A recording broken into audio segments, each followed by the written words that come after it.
Hey guys, JMM Review here, and today I'm doing a quick question and answer video about the zombie game Dead Matter. It's going to be your questions that you asked in the first video I uploaded, answered by the developer, one of the lead developers, Johnny Guitar Dev. Basically he's read your questions on the video that was posted, and he sent me his answers in an email. I'll show you your questions and I'll read out his answer. So the first one is from the dog 199370, and he asks, well, it's not a question actually, but he states, I hope it's on the Xbox and PS3. But unfortunately the response is this is a maybe for now, but it's also pretty unlikely. The next question is going to be from Gears of War 96, and he asks, JMM, is this downloadable mod for Crysis 2 like you said? Or is the full game going to be released on a disc that just happens to look like Crysis 2? And Guitar Dev's answer is, the game will not be released on a disc. It will be released on Steam and or Desura, I don't even know what that is. It also won't look like Crysis 2 because it's a standalone game, not a mod. The only thing that is similar to Crysis 2 is the engine that we are using, the Cry 3 engine. So that's pretty much cleared that up, I think. I actually thought that was going to be the case as well, that it was going to be pretty much like Crysis 2 but with zombies, but I think this is going to be built from the ground up, you know, new weapons, and just the engine's the only thing that's going to be kept, which is probably the best thing to keep, really. Okay, next we have Defiant Society, who said the perfect zombie game should have no goal whatsoever, just survival online, like Dead Frontier except first person and darker. And the reply is, I think somewhat similarly. I think a good zombie survival game should have no goal and be able to play with friends. But for single player we really need to put a storyline that establishes the player and his character. That being said, survival multiplayer and sandbox mode won't make you follow the storyline for of a character.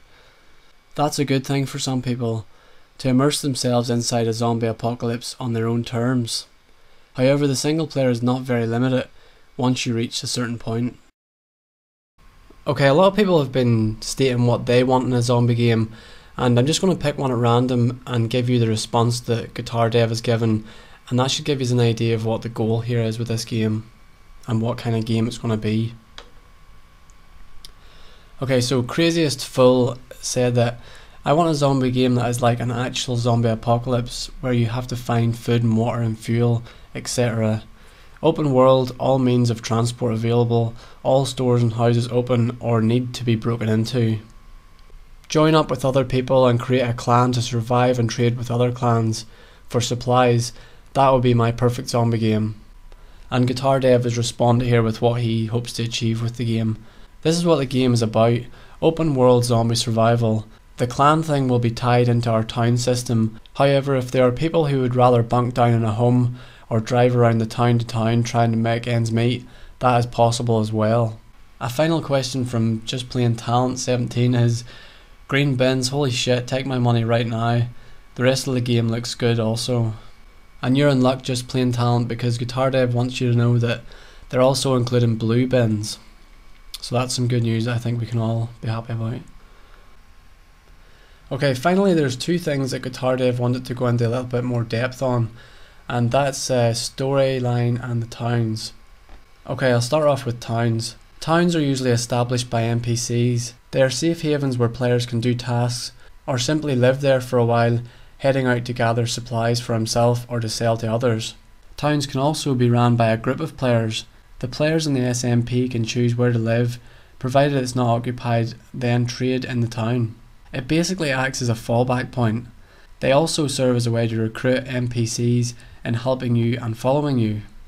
That kind of sounds to me like Fallout, except better, because you can actually, you know, choose a house to live in, or rather than just being given one. Or yeah, I like the sound of that anyway. Okay, now I'll just move on to storyline. The storyline is basically what happened to people, not what happened or the origins of the virus. My challenge when the game gets released is for someone to try and find the origins on the virus with no cheat codes. The storyline is mostly what happened to the people in the apocalypse. Like an email of a woman's daughter being sick, that you read off her laptop, or simple things such as people spray painting "the end is near" on the underside of a bridge, phone voicemails of people panicking, saying their co-workers fell over. These are pretty rough examples. We will reveal more information as the game comes along. That's as much information as I have at the minute.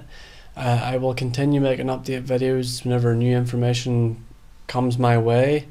Again, you should always have a look in the forum. Anything news usually post up there first. There'll be links to that in the description, links to the developer's Twitter. And again, if you have any questions, put a comment in this video, and there may be more question and answer videos in future, so keep your questions coming and hopefully I'll have answers for you soon.